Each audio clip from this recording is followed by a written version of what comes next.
Hello, and welcome back to my channel. My name is Serena, and in today's video, we're going to be sewing up a very simple pair of cigarette pants from the 1950s, 1960s. I'm going to be using a very common pattern. If this pattern itself isn't common, then at least I know that it's been reissued under different pattern numbers or similar patterns because I have several that are almost identical. I wanted to sew something that was very beginner friendly and easy to sew because I did have a request for more simple, easy, or beginner friendly projects. And I think this is really good. The only thing I will say is with pants, if the fit isn't right, then I think that's the only thing that can make it not beginner friendly. But the sewing process is very much beginner friendly and approachable. These pants are a part of an overall look where I'm trying to recreate a 1960s Sears catalog, fall catalog look. And of course I put my own spin on it by going with lighter, more pastel colors. That's more my vibe, as opposed to going with like red like in the catalog. So if you're interested in seeing me sew up these pants, go ahead and like, subscribe, leave me a little bit of a comment. Let's get chatting in the comment section to help push this video along. And now let's get into the pattern and the material I'll be using. Now let's start with the jacket fabric. I won't be sewing it here today since I already made it off camera, but I wanted to show you that I went with a plaid shacket material. This is an acrylic material, which is really good for me because I am very sensitive to wool. So it's nice that I didn't subject myself to the irritation like I usually do. And then I also completely lined the coat as well. I wanted to pull some of the colors from the actual plaid like the original inspiration did. So I'm going to use a cotton twill that matches the tan in this fabric. Here is a swatch of the cotton twill that I used. I do recommend, if you live in a very cold area, that you interline these with a cotton flannel. It doesn't have to be very thick, but a interlining will really help with warmth. I didn't have any flannel on hand, so instead I'll be wearing a thermal under my pants. But whenever I do have flannel, I prefer to interline my winter pants. For the pattern, I'll be using Simplicity 3257 in a waist 25, hip 34.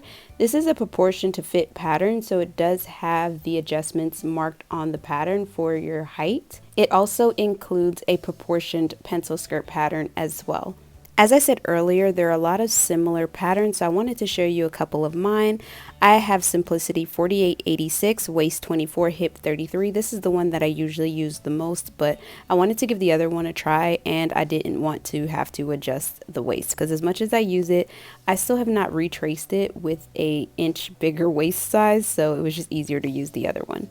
And the very last pant pattern that's very similar but not the same is 3435. It does not have a full length pant, but it does have the shorts, the Bermuda short, and the pedal pusher option. Jumping into cutting, I'm cutting off all of the margins as well as cutting my pattern pieces out. The adjustments that I made was to shorten the hip to the short marking, and then for the length of the pant I made it a medium. I'm mostly comfortable with it having been the tall version, but when I'm not wearing certain shoes then it's too long and vice versa, so I just tried out the medium to see how that would work out, and I like the way that they are, and I think they're perfect for like most of the year, but I'm also thinking that I probably should have lengthened them like I usually do for the winter, so we'll just see. I can probably just wear longer socks and then boots, which I usually only wear boots in the winter, so I think it'll be okay. One thing that's a little bit different than the other patterns that I have is this one features a pocket which goes on the right side that doesn't have a zipper in it. I usually skip out on the pocket, but I decided since it's here and I'm trying a new pattern, I might as well put it in there. One last tip. Always go up an inch or two when it comes to your pant pattern for the winter, because if you're dressing in the vintage style, then there's lots of tucking, so you're going to be tucking thicker tops and sweaters, and if you don't add in that extra ease, then the waist isn't going to fit.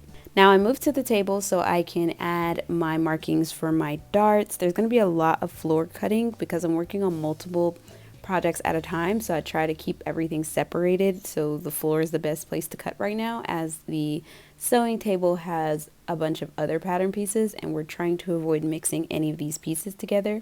Holiday sewing means I can't afford to just work on one thing at a time. I need to do lots of things so that way I can get everything done in a timely fashion.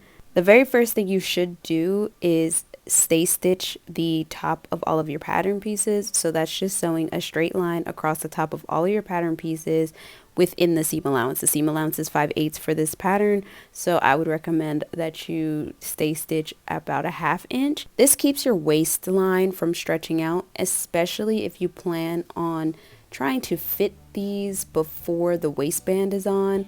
Do not try on your pants without stay stitching the waistline if it's not completed, because you can definitely stretch out the waistline doing that. In order to move quickly, I pin all of the darts in all of my pant pieces before sitting at the machine, so I can just sit there and zip through all of the darts all at once before moving to the iron, where I press out everything. So everything that I press, everything that I seam, I iron immediately afterwards before moving to the next step. Now it's time to sew the crotch seam. So this is the center back. You're going to want to sew that J shape at the crotch with right sides together, 5/8 seam allowance, and then you're going to do the same to the front. My goal this year is to sew all of my holiday sewing within the next couple weeks. If you've been following me for any long amount of time, or at least around the holidays, then you know I do quite a bit for the holidays, so I am putting a lot of pressure on myself. But I want so bad to spend nothing but undivided quality time with my family for Christmas this year, while also still getting to do all of the projects that I want. So I'm gonna try and start super early and get as much early access content up on Patreon as possible. I've already uploaded my first Christmas video, my first December video, and I'm trying to do pretty much maybe 2 videos a week. One that is relevant for the week that I'm in, and then one that's relevant for December.